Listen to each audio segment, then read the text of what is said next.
The Assistant Secretary for the Division of Education, Youth Affairs and Sports, Assemblyman Jomo Pitts, and the Assistant Secretary for the Division of Agriculture, Marine Affairs, Marketing and the Environment, Assemblyman Hayden Spencer, reported to the media this week at Post-Executive Council Media Briefing.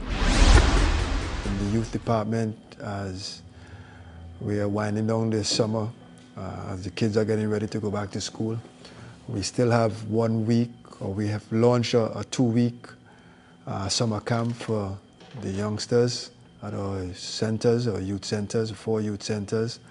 Various activities is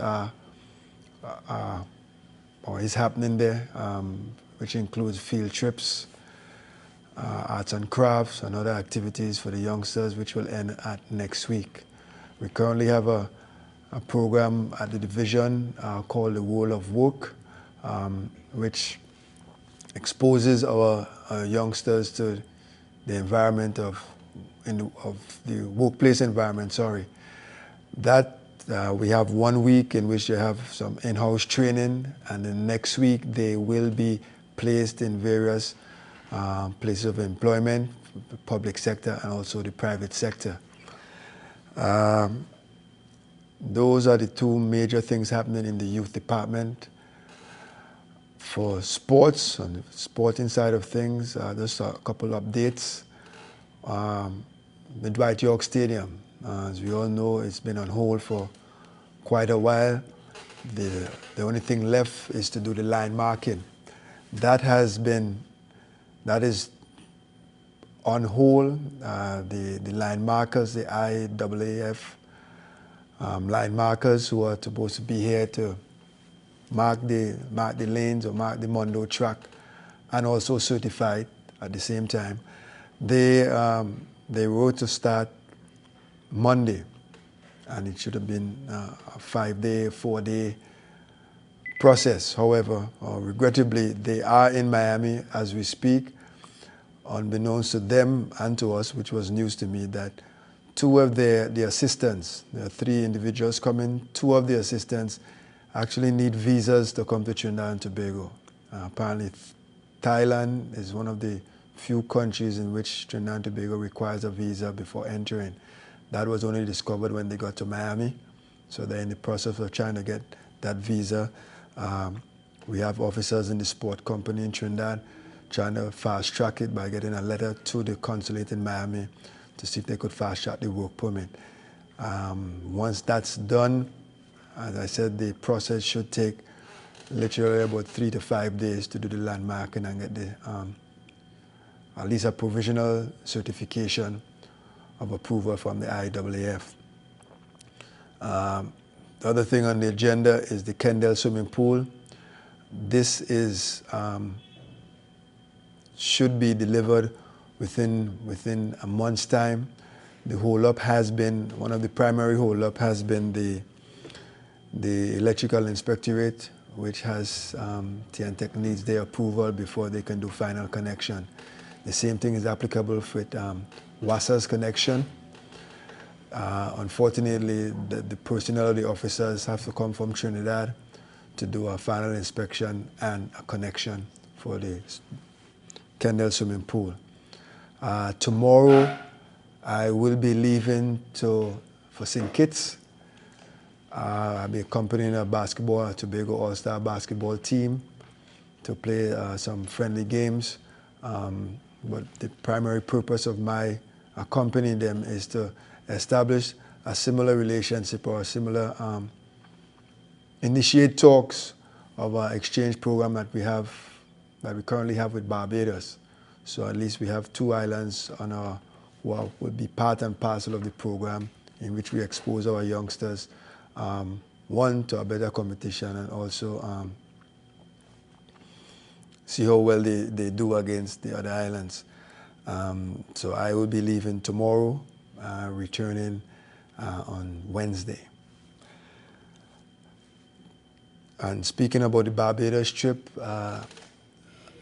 the netball, there was an all-star primary school and high school netball team that went off to Barbados.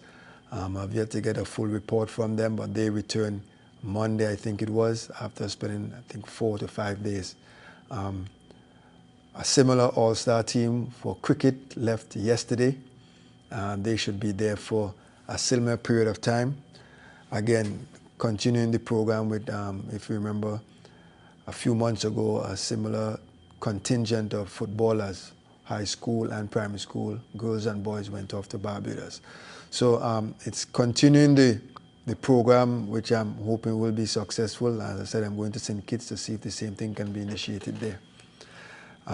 Last but not least, to all the footballers on the island, a check was issued to the Tobago Football Association in excess of 325,000, which would address the prizes which a lot of the footballers are inquiring about.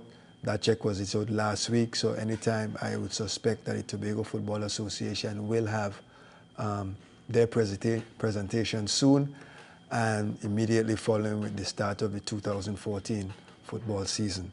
I just want to keep you up to date with a few issues that are happening in the fisheries department, to be specific. The much delayed Lambo fishing facility. I have received information that the tables are completed and will be installed by the middle of next week. So we are looking at commissioning and having that facility up and running by the end of this month. I also want to speak to the people of Tobago with respect to the purchasing of fish. That facility was placed in a strategic location, and there is parking facility available. So we now are in a position that you do not park on the side of the road and causing traffic congestion. You pull into the car park, you walk into the fish market, and you purchase your fish in a sanitized manner and in an orderly fashion. However, I want to apologize to the fisher folks of Lambo for the slight delay. Circumstances beyond our control, because we would have promised that this facility would have been up and running about a month ago. So I publicly apologize to the fisher folks there and the general public for the delays. There's another issue that is surrounding the fisheries department. We would have employed 17 data collectors to collect the necessary data from the fisher folks with respect to the department. There seems to be a misguided issue for coming on stream is the Tobago development would have entered and engaged in a similar activity employing data collectors to collect data from the said fisher folks, and therefore causing a conflict or confusion out there in the minds of the fisher folks as to respect to who this information should be given to. And in some instances, when members of the Tobago House of Assembly approached to collect data, they would have been told that we have already given that data to someone. So who are we really supposed to give this data to? So that is an issue that it seems to be causing some confusion that can cause the breakdown in the relationship between the fisheries department and the fisher folks, which have nicely developed over the years. I want to make it abundantly clear to the fisher folks of Tobago that the Tobago House of Assembly, under the 5th schedule, has full responsibility for marine resource and fisheries, and not the Ministry of Tobago Development. And therefore, I am urging, I am pleading with not just the members of the committee and the fisher folks, but also to the Tobago Development, that you are causing a conflict to which the Tobago House of Assembly has that responsibility to develop the fishery sector in Tobago. And issues like these are issues that we do not need as a people in Tobago. For we in Tobago, we see ourselves as one people with one plan, one mission to take Tobago forward. We live here in unity and peace. And therefore, as small as this situation will seem to be, it has become very difficult because my extension unit are complaining that the Fisher folks are confused. They are no longer sure who they are to report to, who they are to give information to. And in some instances, blatantly refusing to cooperate with the younger personnel in the extension unit of the Fisheries Division. So I'm pleading with the people of Tobago, I'm pleading with the Fisher folks, do not be misguided. The Tobago House of Assembly is responsible for fisheries in Tobago and not the Tobago development. You see that directly spins off in an area where there is confusion. So let me also take the opportunity to clear this up. The court would have made a ruling where the Department of Marine Resources and Fisheries is concerned as it relates to the issue surrounding BHP bulletin and the seismic survey, and not the entire Fisheries Division. So I believe that there's a conflict out there that needs to be cleared up.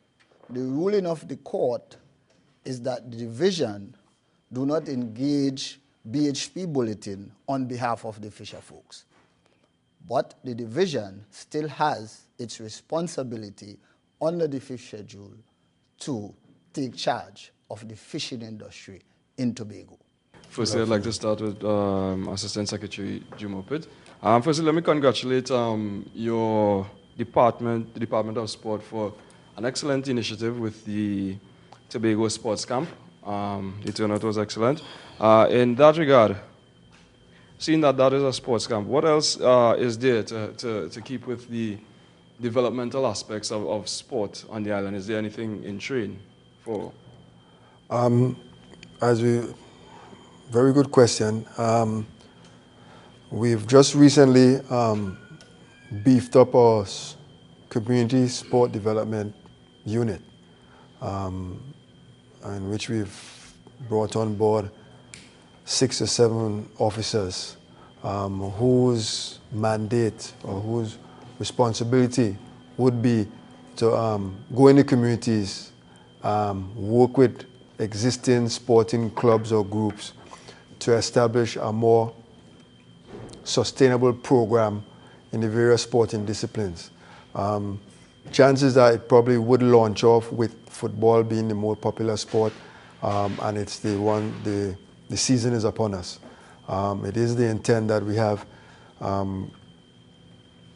for want of a better term, coaching schools that not necessarily focus on just football, but other sporting disciplines. They will be working, or we will be working in collaboration with various governing entities, various associations on the island, Tobago football, cricket. And so as opposed to trying to do it on our own, we will be working hand in hand with them to ensure that that development program continues, springing off from the sports camp that we had this summer. The intent with the sports camp, it was intended to be a bit longer, at least 4 weeks.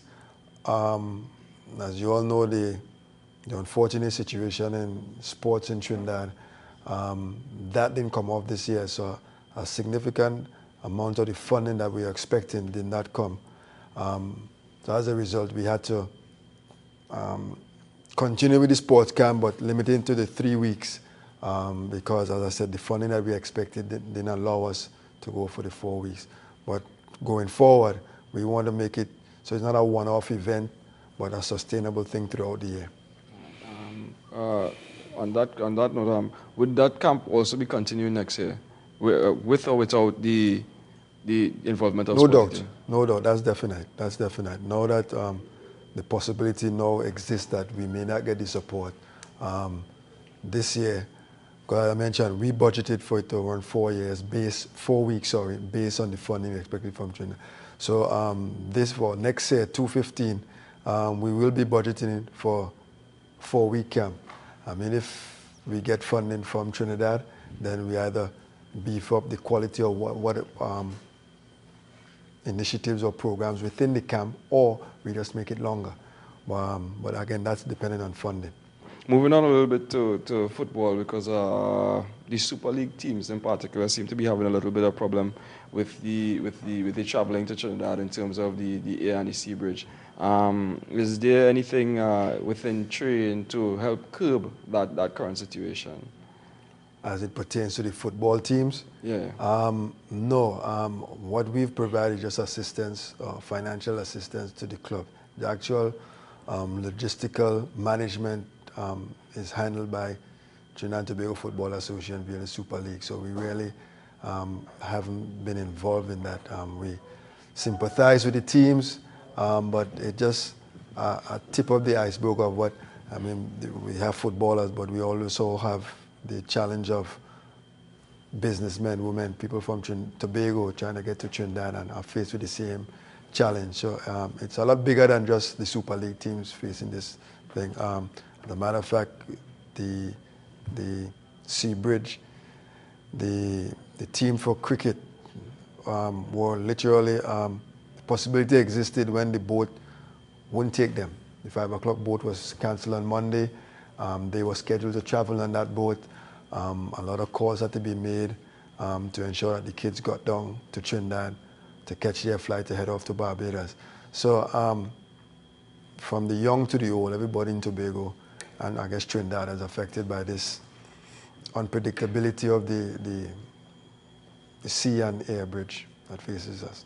All right. Seeing that competition, the competition aspect of the sport is so important outside of the training, and we have this situation, would there be any initiative to or efforts to bring more of the competitive events to the island itself? Yes, and I guess I heard in making mention that along that line, we are in negotiation or discussions with the TTFA to bring foreign teams. Guadeloupe, we are in discussions with Guadeloupe National Senior Football Team to come in September. So rather than being forced with the issue of having to go to Trinidad to compete or anything like that, I mean, we're bringing the entities here. So hopefully this Guadeloupe will just be the first. As I mentioned, I'm going to St. Kitts. Preliminary discussions over the phone has led to me believe that they are interested, so we could see some other teams coming from those islands coming to Tobago, so we don't have to be reliant on the Trinidad influence here. All right, okay, final question. The hot topic in the media of late has been the newly established Premier League for the secondary school teams. I don't know if you wish to comment on that negotiation. How do you feel about that arrangement being made? I'll be honest, I'll plead ignorance. I really don't want to comment on it because I really don't have the information at hand. But from my understanding, it's somewhat comparable to the end result is, as far as I'm concerned, so long as Tobago has a chance or a spot in the final playoffs, I am, for now, kind of okay with the situation. A few years ago, what they're proposing is what happened a few years ago. Tobago just should be the one spot out of 4 zones, and they will compete in the top 4. So the situation in Trinidad, and again, that I think from what I understand, the issue was the funding transportation, getting the schools down to Trinidad. Clearly, it has demonstrated that for, I guess, funding reasons, let's give them the benefit of the doubt. They've neglected oversight to budget for the Tobago aspect of it. It's not limited to football. I've literally had personnel, athletes from Tobago who have made the national team, and yet the National Association is asking us to foot their bill to compete in overseas tournaments, to go to Trinidad for training. Again, let me assure the sporting fraternity that won't be a reason for non-selection on a national team. We won't allow them that possibility. So I've definitely contacted all the sporting organizations. Any athlete that is faced with that challenge, bring it to my attention. We'll ensure that they get down to Trinidad. We're really not providing any reasons for non-selection. So that's my stand, my position on it. Pertaining to the Scarborough Fishing Depot, we have noticed that the infrastructural work has been completed, more or less, but the commissioning hasn't taken place. Could you tell us what's the delay? Okay, well, what was done at Scarborough, that's a temporary fishing facility. Usually we don't commission temporary facility. We just accommodate them in that area to start the new facility. So we don't go through our It's just when it's ready for use, they start using it. But is it ready for use at this point in time? At this time, there are a few little minor to keep it up and running, some water issues and stuff like that to the facility, electricity and stuff like that. Fine-tuning issues, and it should be up and running soon. This electricity issue, does it in any way correlate to the issue of the electrical inspectorate not having a home? Well, one also. Okay, well, all right.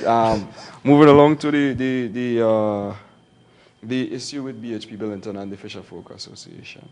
So you all will be taking charge. Could you enlighten us as to what is the actual, where are they at right now in terms of the negotiations or the arrangements? Well, there's a matter before the court, and that is due for hearing.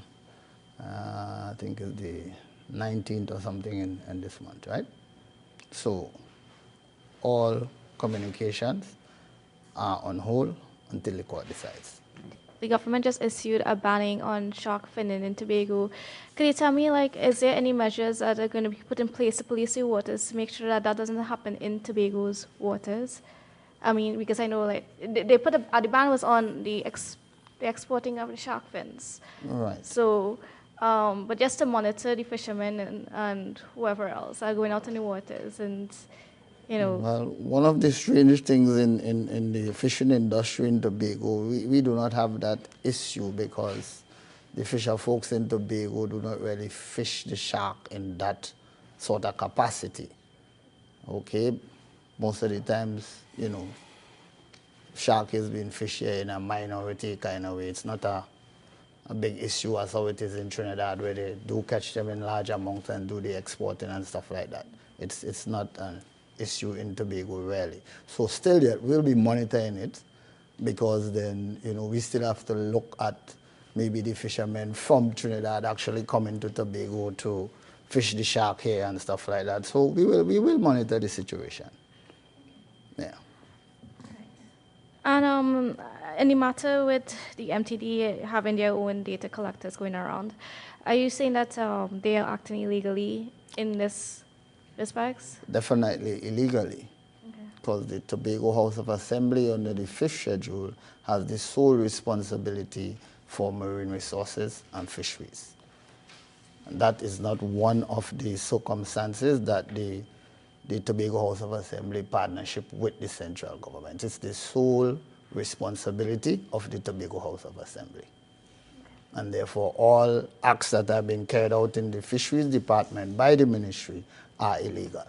We've been receiving reports, I don't know if you know about it, but we've been receiving reports from fishermen who have been recently applying for their fishing license, or persons hoping to pursue the acquisition of a fishing license. And what they have been told, because they would have said they've been liaising with Mr. Holmes within the department, there's been some confusion in receiving or completing the documents in Trinidad. I don't know if you know about that situation. This situation was brought to my attention on Monday, that one of my officers from the department went down with some application for Tobago, and they were told by the fisheries department, they told the officers that they are not processing any applications at this time, for the minister made some ruling on some investigations that they have to do in Trinidad. However, you see, issues like this does not affect Tobago. It is just the process. Tobago does the whole investigation and the process. But in obtaining your permit as a fisher folk, you need to have that signed in the Ministry of National Security. When did the THA employ the 17 data collectors? That was of the 1st of August. 1st of August. We had 5 data collectors in the division employed over a period over 5 years. What they were doing was sample data, moving around and collecting the data. So we always had data collector out there.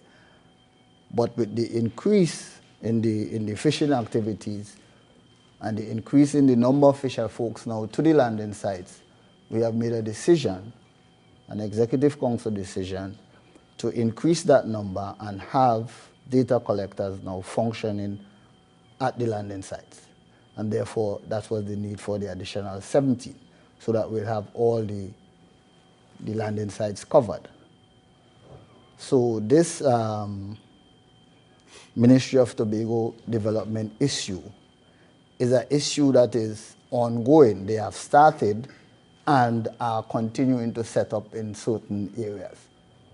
So I want the fisher folks of Tobago to understand that the ministry is engaging in a legal act, and they should not be confused, because the Tobago House of Assembly is the institution that has the responsibility for marine resource and fisheries in Tobago. So what you're saying is that the division always had five data collectors. Yes. Increase, you have employed an additional 17. 17. Right. In the midst of this, the MTD, the Ministry of Tobago Development, has similar data collection personnel going around. So in other words, are you saying that we now have 2 parallel data collection units, one operated by the THA, another operated by the Ministry of Tobago Development? That's definitely And you are right. saying that the Ministry of Tobago Development is acting illegally in Definitely. this context. Has the THA or anybody from the division made any sort of representation to the Ministry of Tobago Development regarding to this issue? Well, that will be done at the level of the Executive Council and the Chief Secretary. Okay. What I do know is that the legal arm of the Tobago House of Assembly is looking into the matter to take the necessary steps. Thank you for tuning in to another Tobago House of Assembly's Post-Executive Council Media Briefing for the week ending August 16, 2040.